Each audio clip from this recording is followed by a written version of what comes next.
Hello, Tyler. Time for bed. This is the story of Mr. Greedy.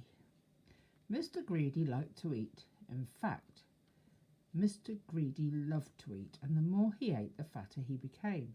And the trouble was, the fatter he became, the more hungry he became, and the more hungry he became, the more he ate, and the more he ate, the fatter he became, and so it went on. Mr. Greedy lived in a house that looked rather like himself. It was a roly-poly sort of house. One morning, Mr. Greedy awoke rather earlier than usual. He'd been dreaming about food, as usual, and that had made him wake up feeling hungry, as usual. So Mr. Greedy got up, went downstairs and ate the most enormous breakfast. This is what Mr. Greedy had for his breakfast. Toast, 2 slices, cornflakes, 1 packet, milk, 1 bottle, sugar, 1 bowlful, toast, 3 slices, eggs, 3 boiled, toast, 4 slices, butter, 1 dish, and marmalade, 1 pot. That's rather a lot for breakfast, isn't it? So, when he had finished his enormous breakfast, Mr. Greedy sat back in his chair, smiled a very satisfied smile, and thought, that was a delicious breakfast. He thought to himself, now I wonder, what would be nice to have for lunch? He decided in order to work up an appetite for lunch, he would go for a long walk. That morning, Mr. Greedy walked and walked and walked. Then he discovered a cave. That's funny, he thought. I don't remember seeing that before. That's better. Grandad's standing the book up a bit again, you see. Mr. Greedy, being a curious sort of fellow, decided to explore. He entered the dark cave. Inside, he discovered some giant steps leading upwards. Mr. Greedy, being a curious sort of fellow, decided to climb them. They were very steep and very difficult to climb, but with much huffing and puffing, Mr. Greedy climbed up and up. At the top of the steps, Mr. Greedy came to a door. It was without doubt the biggest door that Mr. Greedy had ever seen, and it wasn't quite shut. Mr. Greedy, being a curious sort of fellow, decided to see what was on the other side of that door. So Mr. Greedy squeezed himself through the crack in the door, and there before him was an amazing sight. The biggest room in the world.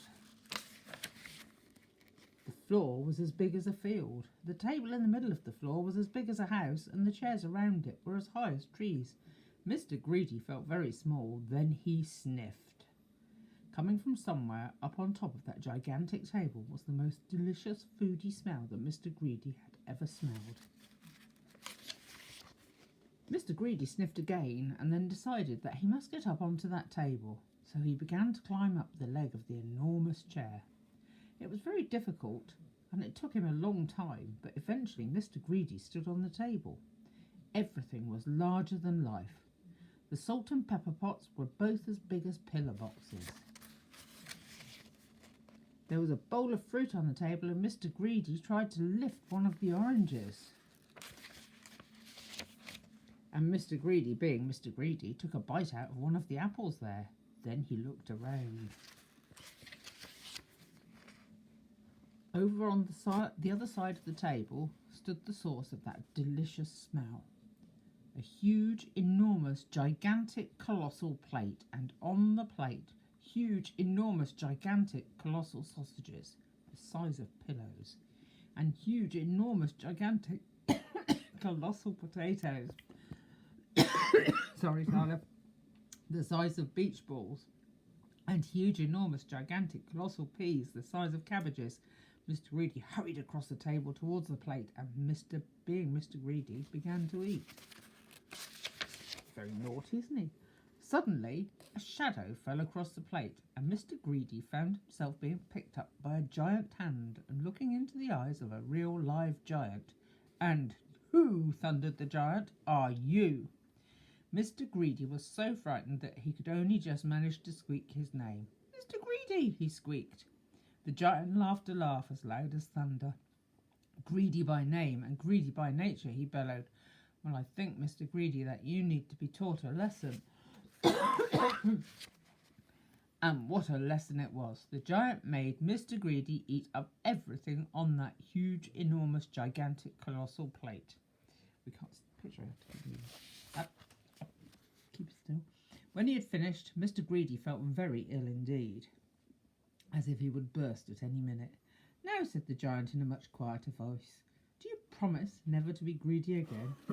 "Oh, yes," moaned Mr. Greedy, "I promised." "Very well," said the giant, "then I'll let you go." Mr. Greedy climbed down from the table and went out through the door, feeling very fat and extremely miserable. He did look sick, didn't he? And do you know, from that day to this, Mr. Greedy has kept his promise. And do you know something else as well? Mr. Greedy doesn't look like he used to anymore. No, he looks like this, which I think suits him a lot better, don't you? So if you know anybody who's as greedy as Mr. Greedy used to be, you know what to tell them, don't you? What do you think, Tyler? Beware of giants. Right, I'll send you another story for tomorrow night. And you've got to say, "Thank you, Grandad, for turning the pages for Nana."